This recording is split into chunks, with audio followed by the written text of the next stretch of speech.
It's Wednesday, the 26th of April, 2023. Welcome to the Fast Five by Fear and Greed, where we give you the top 5 business stories you need to know in just 5 minutes. I'm Michael Thompson, and good morning, Sean Aylmer. Good morning, Michael.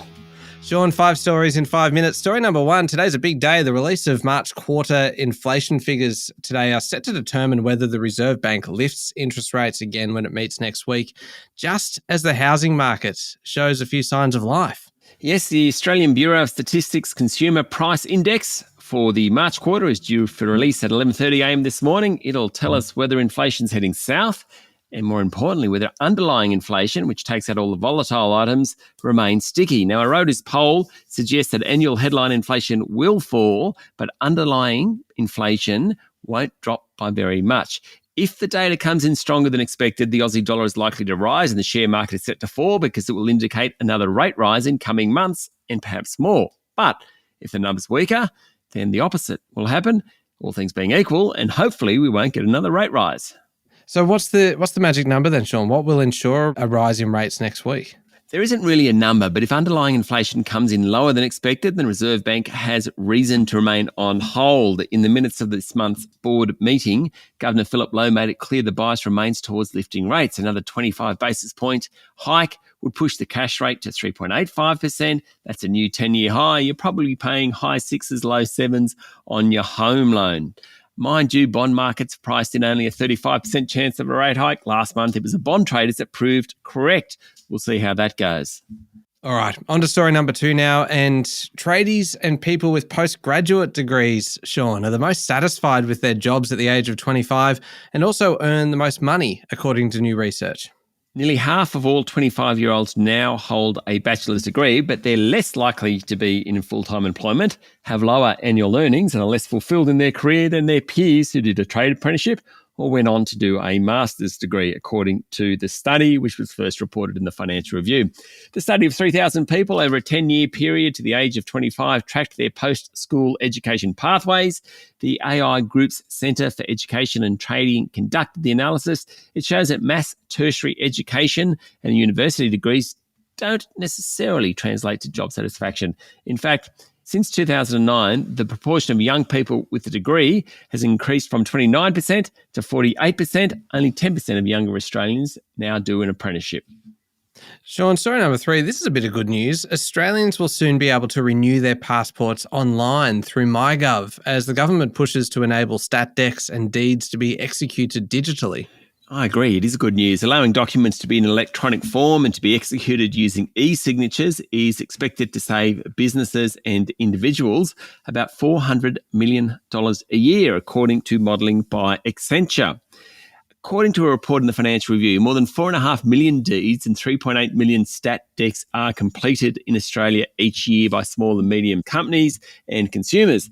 This adds about 6 million and 9 million hours respectively to printing, filling out, signing, physically witnessing these documents. Modernising document execution would see the end of the centuries-old practice of paper-based deeds and statutory declarations, which require all the parties to sign in wet ink and to have the documents attested by physical witnesses. All right, story number 4, plenty of confusion around Twitter and blue ticks after a number of high-profile accounts saw their prized blue check marks reinstated, even though in some cases some of the owners have actually been dead for a number of years. Celebrities and public figures took to the platform to deny having paid the $8 a month that yields the coloured tick, despite labels stating that the account is verified because they are subscribed to Twitter Blue and verified their phone number. Unpaid legacy blue ticks, which once conferred authenticity on accounts verified by the company, were removed last week as part of billionaire owner Elon Musk's push to boost revenue. But for many, they're back again. Users are speculating on whether the label is automatically provided to accounts that cleared 1 million subscribers, though there appears to be some exceptions. For example, Ryan Reynolds, he's got about 21 million followers. He didn't get a blue tick back. And some dead personalities accounts now also support the label, such as celebrity chef Anthony Bourdain and NBA player Kobe Bryant. Now, Bourdain died in 2018, Bryant in 2020, and the blue ticks have reappeared on their accounts. Final story, Sean, story number 5. Luxury giant LVMH is closing in on Tesla for the 9th spot on the list of the world's biggest companies by market capitalization. Its market cap has just hit $500 billion. It's up nearly 7% this month after renewed demand from Chinese shoppers boosted sales. Tesla's at about $505 billion. Now, LVMH, of course, is the owner of brands including Louis Vuitton, Christian Dior, Moet & Chandon, Tag Heuer, and Tiffany. Major shareholder is Bernard Arnault, who is the world's richest person, worth about $212 billion. He's just ahead of Tesla's Elon Musk. According to Bloomberg, the rally in LVMH's share price means Paris's benchmark CAC 40 index, the main French index, is now larger than London's FTSE. And of course, Michael, you can't have a story like this without going through the biggest companies in the world. Number one's Apple, then Microsoft. Aramco, Saudi Arabia's oil company, is number 3. Then Alphabet, Amazon, Berkshire Hathaway, Nvidia, Meta, then Tesla and LVMH. There we go. The top 5 business stories in 5 minutes. Thank you, Sean. Thank you, Michael. It's Wednesday, the 26th of April, 2023. Remember to hit follow on the podcast. And if 5 minutes isn't long enough for you, you can find our longer daily show called Fear and Greed wherever you listen to podcasts. And don't forget the Amazon Echo smart speaker range comes with Alexa built in. Simply say, Alexa, play the Fast 5 by Fear and Greed podcast to catch the latest episode. You can get yours now at amazon.com.au.